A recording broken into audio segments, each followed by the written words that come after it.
Öndər TV komandası olaraq bu dəfə Naxçıvan Muxtar Respublikasının Culfa rayonu Saltaq kəndində şəhid baş leytenant Amin Gülməmmədovun ata ocağında qonaq olduq. Bu dəfə də həmişəki kimi məqsədimiz şəhidimizin həyat və döyüş yolunu işıq tutmaq, onun göstərdiyi qəhrəmanlıqları gələcək nəsillərə çatdırmaq idi. Burada şəhidimizin atası Mayis Gülməmmədovla görüşdük və onun şəhidimiz haqqında olan xatirələrini lentə aldıq. Baş leytenant Amin Gülməmmədov uşaqlıqdan vətənpərvərliyi, qorxmazlığı ilə bütün yoldaşlarından seçilirmiş. Atası deyir ki, o yaddaşı iti və haqsızlığa dözməyən bir uşaq idi. Öz arzusu ilə hərbiçi sənətinə yiyələnmişdi və öz işini çox sevirdi. Sonuncu dəfə məzuniyyətə gələndə qohumlarına deyib, mən elə bir zirvəyə qalxacam ki, mənə heç vaxt əliniz çatmayacaq. Amma bu sözü hər kəs zarafat kimi qəbul edib. Müharibə başladığı dövrdən Amin nə vaxt evlə əlaqə saxlayıbsa, həmişə çox yaxşı olduğunu deyib, ailəsini narahat etməməyə çalışıb. Şuşa əməliyyatlarından öncə ailəsi ilə danışaraq Şuşaya özünün birinci bayraq asacağını deyib. Baş leytenant Amin Gülməmmədov 2 noyabr 2020-ci il tarixində Daşaltı istiqamətində gedən döyüşlərdə şəhidlik zirvəsinə ucalıb. Şəhid olduqdan sonra onun nəşini mənfur düşmənlərimiz əsir götürüb. Müharibə bitdikdən sonra onun nəşi düşməndən alınaraq 28 dekabr 2020-ci ildə Saltaq kənd qəbristanlığında torpağa tapşırılıb. Şəhid baş leytenant Amin Gülməmmədov ölümündən sonra Müzəffər Ali Baş Komandan İlham Əliyev tərəfindən cəsur döyüşçü Xocavəndin azad olunması və vətən uğrunda medalları ilə təltif olunub.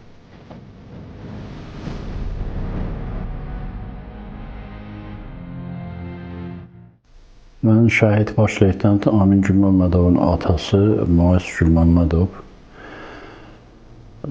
Şəhidimiz Amin Gülməmmədov 1995-ci ildə Naxçıvan Muxtar Respublikası Culfa rayonu Saltaq kəndində anadan olub. Saltaq kənd tam orta məktəbində 9 il təhsil alıb. 2010-cu ildə Naxçıvanda Heydər Əliyev adına hərbi liseyə daxil olub. 2013-cü ildə hərbi liseyi bitirib. Bakıda Heydər Əliyev adına hərbi məktəbə daxil olub. 2017-ci ildə hərbi məktəbi leytenant rütbəsini alaraq bitirib və Füzulidə eyni saylı hərbi hissəyə göndərilib. 2017-20-ci illərdə Füzulidə ön cəbhədə 3 il xidmət aparıb. 2020-ci ildə baş leytenant rütbəsini alıb. Axırıncı dəfə evə 2009-cu ildə məzuniyyətə gəldi. Və bizim aramızda evdə əmcikildə gəlmişdi, evdə söhbət elədik. Və söhbət əsnasında vəzifədən söhbət düşdü.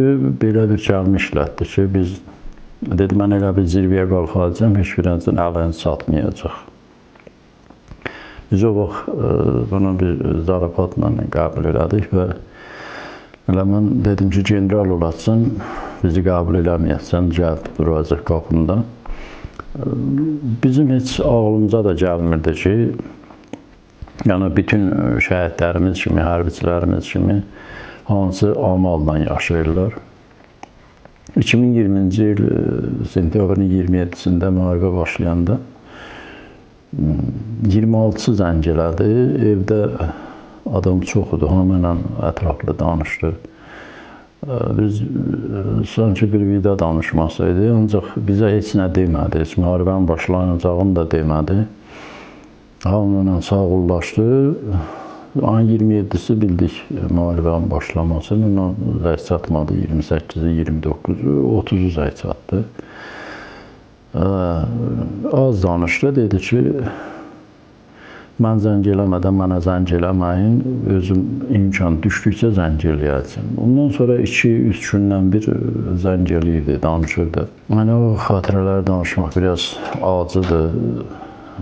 Çətindir, həmin günləri insan qayıdır. Həminki günlərin ən yadda qalan 5-dən 10-una qədər zəng gəlmədi və həmin dövrdə Füzuli ətrafında mühasirəyə düşüblər, sonra mühasirədən çıxıblar. Ayın 10-da zəng elədim, dedim, çoxdan zəng eləmirsən, çox narahatıq. Dedi, narahat olma, hər şey yaxşıdır. Ayın 20-si zəng elədi. Həmən vaxtda demə yaralanıb, bizə demədi. Sonra Füzulidən bir dostu vardı, o dedi ki, yaralanmışdı, gəldi Füzuliyə, yarasını sardı, bağladı, qayıtdı, getdi. Deyir, nə qədər elədim ki, Amin yaralıysan, getmə. Dedi, yox, uşaqlar mənə gözləyir. Mən bölük komandiri idi özü də. Dedi, uşaqları tək qoyamam, bunlar mənə əmanətdirlər. Ayın 28-i, oktyabrın 28-i zəng eləmişdi. Dedi ki, meşədə dedi, dana kəsmişik, kabab yeyirik.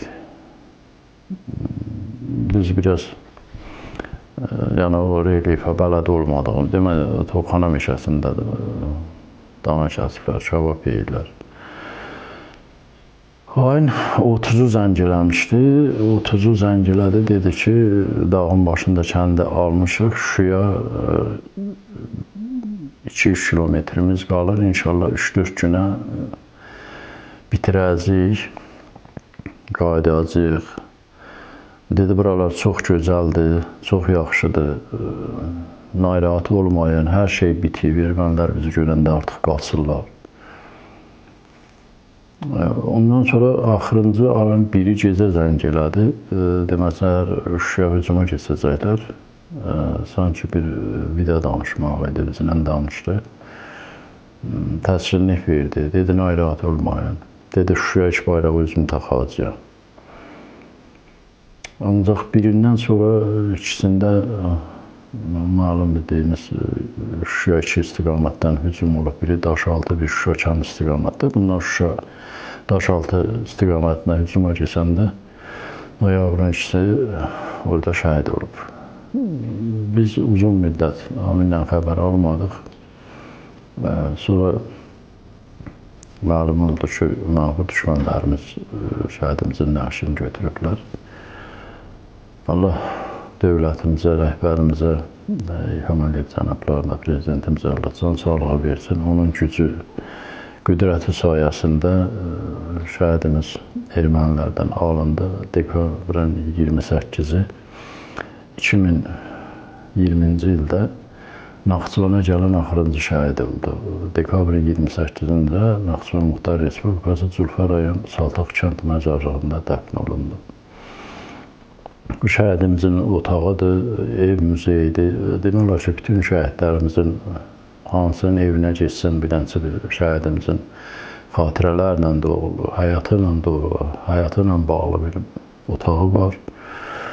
2023-cü ildə biz Naxçıvanda Naxçıvan Şəhidlər İctimai Birliyini yaratdıq və bu birliyin də əsas məqsədi şəhidlərimizi tanıtmaq və şəhid ailələrin cəmiyyətə inteqrasiyasını daha da gücləndirməkdir. Və biz təşkilat olaraq 2024-cü ildə hər ay anadan olan 90-cı ildən 2023-cü ilə qədər bütün şəhidlərimizin anım tədbirlərini təşkil elədik, dövlət səviyyəsində təşkil elədik. Şəhid övladları ilə bağlı bir neçə tədbirlər təşkil elədik.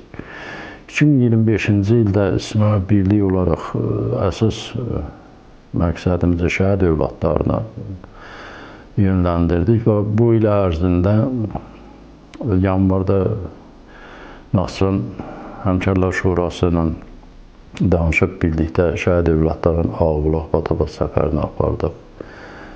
Ondan sonra Respublika rəhbərliyində iştirak elədik, Fuad müəllimin də iştirak elədik. Şəhid övladları ilə Saat meydanında bayram şənliyi şəhid övladları üçün təşkil elədik. Sonra biz şəhid övladlarını Ərəbsə istirahət mərkəzinə apardıq. Bir günlük istirahətə apardıq orada.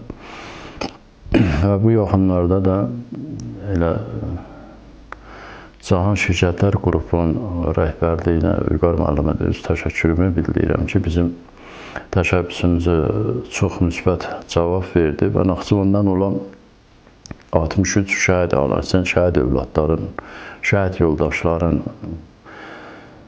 maliyyə dəstəyi göstərdilər və biz Cahan Şirkətlər qrupu ilə birlikdə Naxçıvan Şəhidlər İctimai Birliyinin təşkilatçılığı ilə Naxçıvandan olan 39 şəhid övladı 24 şəhid yoldaşım Şuşaya bir günlük, 2 günlük səfərə apardıq. Çox gözəl şəhid övladların, şəhid yoldaşların çox gözəl təəssüratları oldu. İnanılmaz bir şeydir ki, şəhid övladı, şəhid yoldaşı onlar üçün canından keçən ataların, həyat yoldaşların, hansı əzab çəkdiklərin, nə bahasına bu azadlığı qazandıqların öz gözləri ilə gördülər. Elə təəssüratlar oldu ki, mən özüm belə inanırsız söz tapa bilmədim. Çox yadda qalan, çox məsələn, bizim üçün əhəmiyyətli olan, həm istər şəhid ailələri üçün, istər övladları üçün, yoldaşları üçün əhəmiyyətdə qalan bir görüş oldu. Bundan sonra da biz necə ki canımızda can var, şəhidlərimizi onlar əlbəttə ki yaşayırlar, dövlətimizin diqqət qayğısı şəhidlərimizin üzərindədir və biz bilirik ki, heç vaxt da silinməyəcək. Ancaq əsas bizdə olan məsələ şəhid ailələrinin, şəhid ata-analarının cəmiyyətə inteqrasiyasıdır ki, bunlar cəmiyyətdən demək olar ki, əksəriyyət şəhid ailələri cəmiyyətdən ayrı düşürlər və cəmiyyət özlərini çəkib bala dərdi ilə yaşayırlar və cəmiyyətdən uzaqlaşırlar. Biz bunun qarşısını almaq üçün və biz ictimai birlik olaraq dövlətlə şəhid ailələri arasında bir körpü rolunu oynayırıq və onların problemləri ilə, onların qarşısına duran məsələləri ilə çalışırıq ki, dövlət qurumları arasında bir əlaqə yaradaq. Orta məktəbdən deyim ki, çox güclü yaddaşa malik idi, ancaq haqsızlığa qarşı çıxan bir uşaqdır. Heç bir haqsızlığı qəbul eləmirdi. Orta məktəbdə oxuduğu vaxtlarda şahinlər də, üfüqdə parıltılar da, məktəb hərbi yarışların hamısında demək olar ki, iştirak edib və həm Culfada, həm Naxçıvanda, həm də Azərbaycanda yer tutublar. Hələ 8-ci sinifdə oxuyanda onun vətənə bağlılığı öz çıxışında, yəni müəllim demədən mikrofonu əlinə götürüb Naxçıvanda birinci elə çıxmışlar, Bakıya gedəcəkdilər.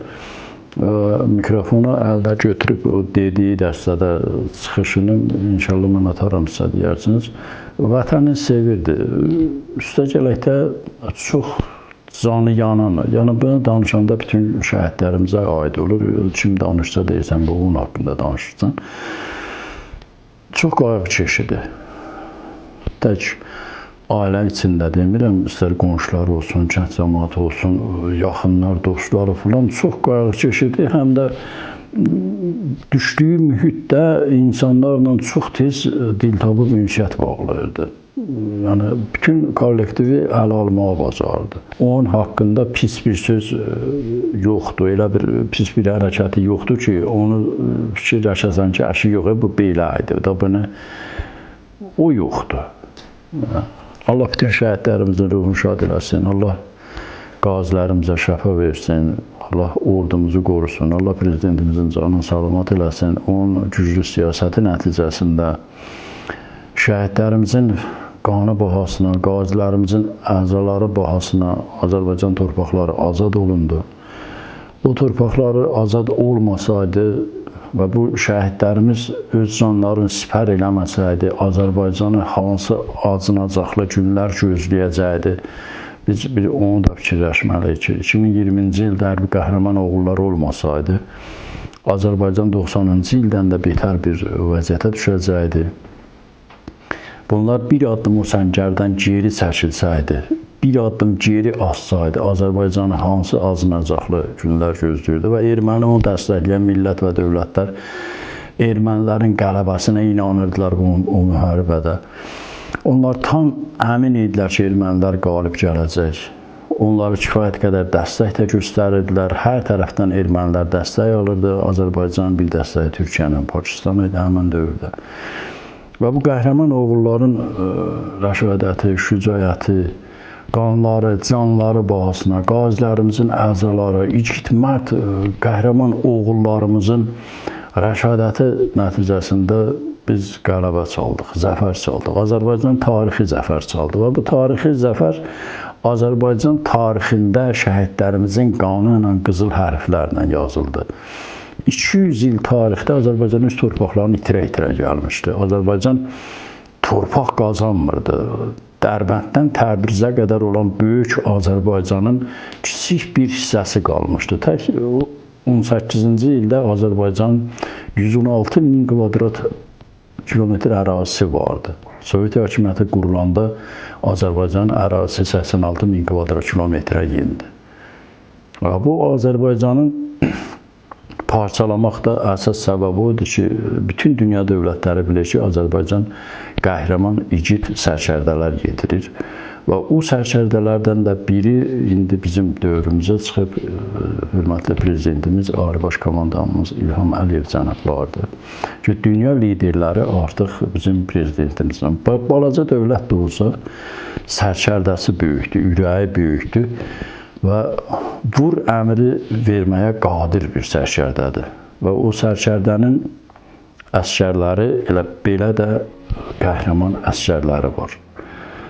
Allah sərkərdəmizə İlham Əliyev cənablarının prezidentimizi qorusun, Allah şəhidlərimizin ruhunu şad eləsin, Allah qazilərimizə şəfa versin. Biz şəhid ailələri olaraq müharibə istəmənik, ona görə ki, heç bir valideyni bala dağına, sınağa çəkməsini biz istəmədik. Biz çəkdiyimiz əziyyət, əzabların bizim qonşularımızın, qohumlarımızın, kəndlilərimizin, şəhərlərimizin, Azərbaycanın hər bir nöqtəsində yaşayan Azərbaycan xalqının nə atasının, nə anasının belə bir acı çəkməsini istəmirik. Çox çətindir, bala dərdi çox çətindir. Düzdür, şərəflidir, düzdür, insan fəxr eləyir, qürur hissi keçidir ki, Azərbaycan torpaqlarının azad olunmasında bizim də övladlarımızın payı var. Mənim də oğlumun bir o torpaqlarda haqqı var, ancaq bir ata kimi, bir ana kimi çox çətindir. Ona görə biz müharibə istəmirik, istəyirik ki, bütün problemlər inşallah ki, sülh yolla həll olunar. Zəngəzur dəhlizi də sülh yolla açılar. Azərbaycanın o düşməndə qalan torpaqları da inşallah ki, sülh yolla qaytarlar. Bir də müharibə olmasın.